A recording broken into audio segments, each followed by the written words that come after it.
Hi guys, welcome to my channel. ఈరోజు మనం జుట్టు జిడ్డుగా మారిందా అయితే ఏం చేయాలి దాని గురించి మనం తెలుసుకుందాం. వన్ స్మాల్ రిమైండర్, ఏ పాయింట్లోని ఇన్ఫర్మేషన్ మీకు వాల్యుబుల్గా అనిపిస్తే నా ఛానల్ తప్పకుండా సబ్స్క్రైబ్ చేసుకోండి, అలానే లైక్ చేయండి. అప్పుడు ఎక్కువ మందికి ఇన్ఫర్మేషన్ అనేది రీచ్ అవుతుంది. మీ ఫ్రెండ్స్ అండ్ ఫ్యామిలీకి షేర్ చేయండి, వాళ్ళు హెల్తీ ఇన్ఫర్మేషన్ తెలుసుకుంటారు. ఇంకా లేట్ అయితే మన టాపిక్లోకి వెళ్ళిపోదాం.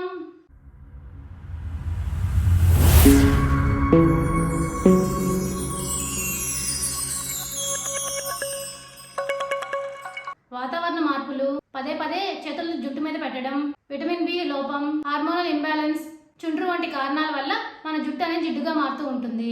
దీనికి కాలుష్యం, దుమ్ము చేరి పరిస్థితి మరీ దారుణంగా తయారవుతుంది. కాబట్టి జుట్టు కోసం ఎలాంటి జాగ్రత్తలు తీసుకోవాలో ఇప్పుడు మనం తెలుసుకుందాం. ముల్తానీ మట్టి 2 టేబుల్ స్పూన్ల ముల్తానీ మట్టికి తగినంత నీళ్లు కలిపి తలకు పట్టించాలి. అరగంట తర్వాత చల్లని నీటితో కడిగేయాలి. ఇలా వారానికి 1-2 సార్లు ఉపయోగిస్తే మంచి ప్రయోజనం ఉంటుంది.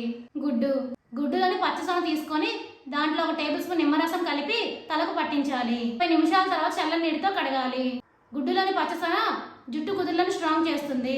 కలబంద, కాస్త షాంపూ తీసుకొని టేబుల్ స్పూన్ కలబంద గుజ్జు, 3 స్పూన్ల నిమ్మరసం కలిపి తలకు పట్టించాలి. కాసేపు తర్వాత కడిగేసుకుంటే సరిపోతుంది. ఇప్పుడు అర్థమైంది కదా మీ అందరికీ జుట్టు జిడ్డుగా ఉంటే ఏం చేయాలి అనేది. For more videos please like, share, subscribe my channel. Thank you for watching my video.